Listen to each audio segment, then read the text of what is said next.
Hello and good morning to all my dear friends from class 8th A, B, and C of Rajeshwar Higher Secondary School, Mahu.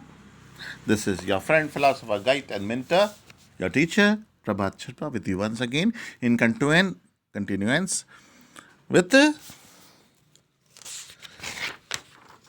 Unit 5, Man and Machine.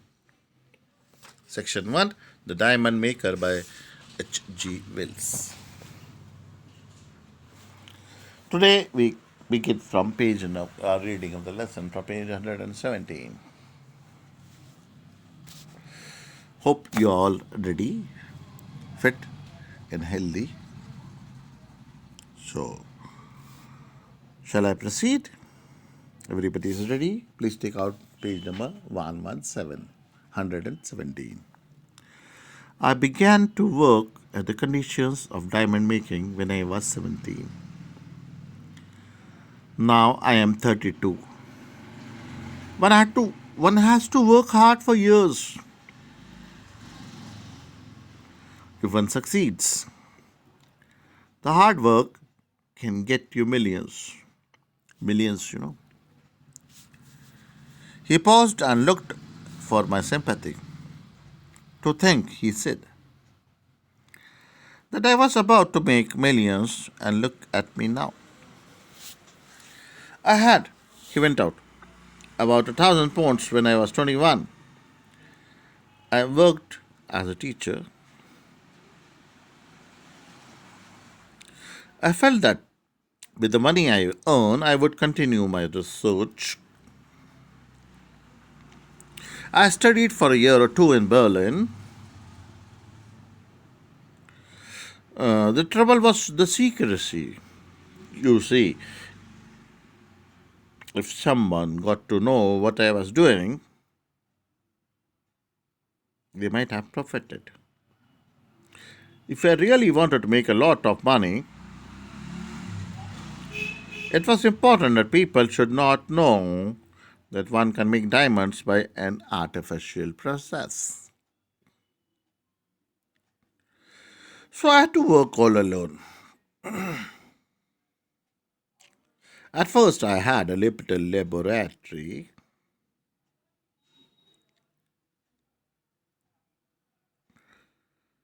But as my money began to run out, I had to conduct my experiments in a poor, unfurnished room in Kentish Town, where I slept on a straw mattress on a floor among all my apparatus. The money simply flowed away. I did not spend on anything except scientific equipment. I tried to earn by a little teaching, but I am not a very good teacher, and I don't have a university degree. I do not have much education except in chemistry. I found I was spending a lot of time and energy for little money, but I got nearer and nearer to my goal. 3 years ago, I solved the problem of composition of the flask and got near the pressure by putting this flask of mine and a certain carbon mixture into closed up gun barrel, filling it up with water, sealing it tightly, and then heating it. He paused. Rather risky, I said. Yes, it burst and smashed all my windows and lot of my apparatus. But I got a lot, kind of diamond power, nevertheless. But then I came across the work of Daubrey. Daubrey is a French geologist known for his dangerous experiments on artificial productions of minerals and rocks, and that too in the year 1814 to 1896. Can you imagine? Long, long ago. So, dear guys, Move on to the next page, page 118.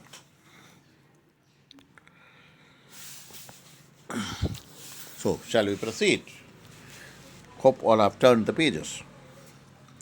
He exploded dynamite in a tightly screwed steel cylinder, too strong to burst, and found that he could crush rocks into muck. The kind of muck found in South Africa where the diamonds are found. It cost me a lot, but I got a steel cylinder made for my use. It was made on the same design. I put in all my stuff and my explosives, built up a fire in my furnace, and went out for a walk. I could not help laughing. Did you not think it would blow up the house? Were there other people in the place? So, were there other people in the place? Yes, it was thoughtless. But it was in the interest of science, he said. There was a costermonger family on the floor below, a begging little writer in the room behind mine, and two flower women were upstairs.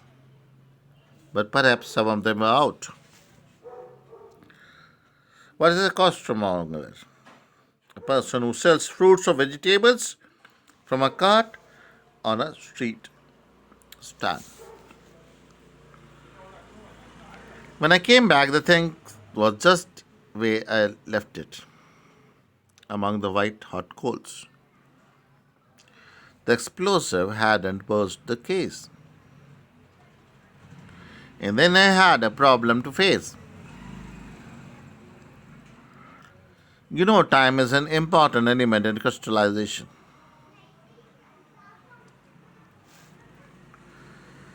If you hurry the process, the crystals are small. It's only by continuous standing that they grow to any size. I resolved to let this apparatus cool for 2 years, letting the temperature go down slowly during the pit time. And by then, didn't have money, nothing to support myself. So I can hardly tell you about all the hardships I faced while I was making the diamonds. I have sold newspapers, cared for horses, opened cab doors. Once for a week I had no job and I begged. One day I had eaten nothing all day. And a little chap gave me sixpence to show off to his friends.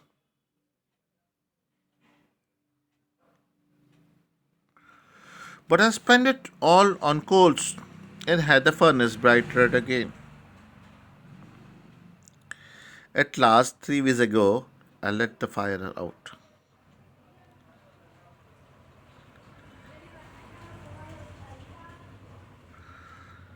I let the fire out. I took my cylinder and opened it. While it was still so hot,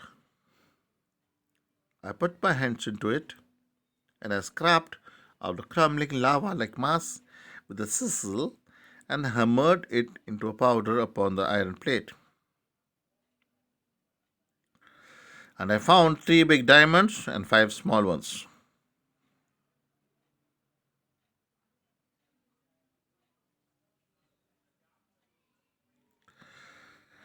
As I sat on the floor hammering, my door opened and my neighbor, the begging letter writer, came in. He called me an anarchist and a scoundrel. Anarchist is a rebel, a person who secretly or openly works against the government and the law of the land.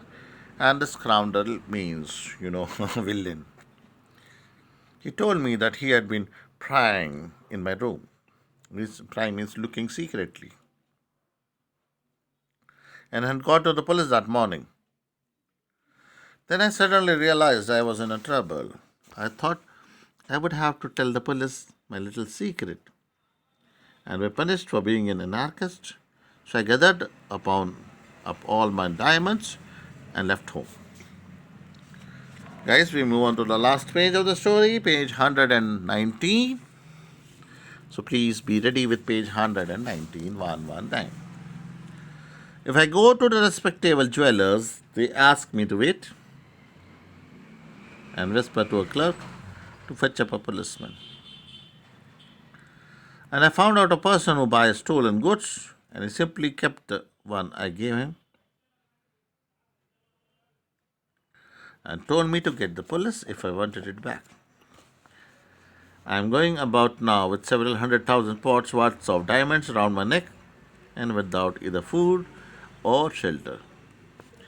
You are the first person I have taken into my confidence, but I like your face and I am in need. He looked into my eyes. It would be madness, said I, for me to buy a diamond under these circumstances.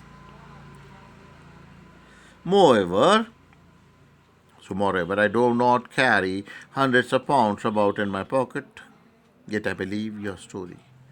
If you like, come to my office tomorrow, I'll buy. You think I'm a thief? He said. You'll tell the police. I won't fall into that trap. I'm sure you're no thief. Here is my card. Come when you will. He took the card and an assurance of my goodwill. Think better of it and come, said I. He shook his head hesitantly. How, anyhow, you will keep the secret. Don't follow me, he said. He crossed the road and went into darkness. I have never seen him again.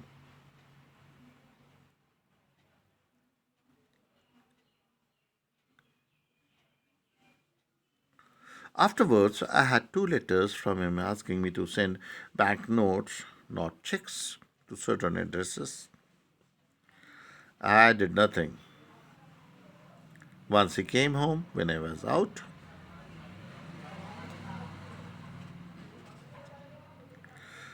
My servant described him as a very thin, dirty, and ragged man with a terrible cough.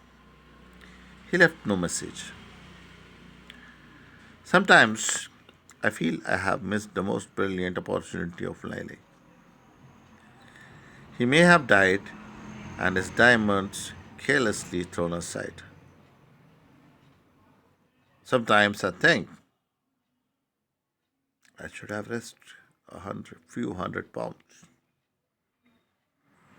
What do you think, guys? So ends up the story written by Mr. H.G. Wells. And that's all for today. Please do take care of yourself. Stay safe. Take due measures. Please be aware of the disease corona and take care of yourself and your family. And that's goodbye from Prabhat Sharma, your English teacher, for the time. See you soon. Goodbye and good luck.